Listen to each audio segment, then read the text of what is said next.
স্বাধীনতা পদক সম্পর্কে যেই তথ্যগুলো না জানলে আপনি চাকরি পরীক্ষায় পিছিয়ে থাকবেন। মাত্র 1 মিনিটের ভিডিওর মাধ্যমে এই তথ্যগুলো জেনে নিন। So let's get started.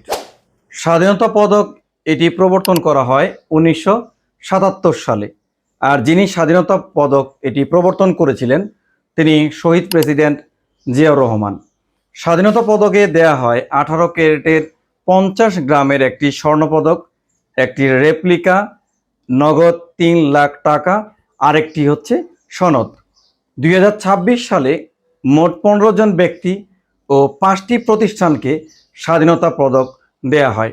আর এই স্বাধীনতা পদক তুলে দেন প্রধানমন্ত্রী তারেক রহমান। এবার স্বাধীনতা পদকে মোট 7 জন মরণোত্তর স্বাধীনতা পদক পেয়েছেন। তার মধ্যে অন্যতম একজন হচ্ছে দেশনেত্রী বেগম খালেদা জিয়া। তিনি স্বাধীনতা, গণতন্ত্র, নারী শিক্ষা সহ দেশ গঠনের অবদানের জন্য মরণোত্তর স্বাধীনতা পদক পান।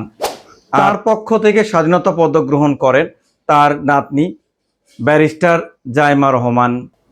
আপনারা এখন কমেন্টের মাধ্যমে জানিয়ে দিবেন যে বাংলাদেশের সর্বোচ্চ বেসামরিক পদকের নাম কি।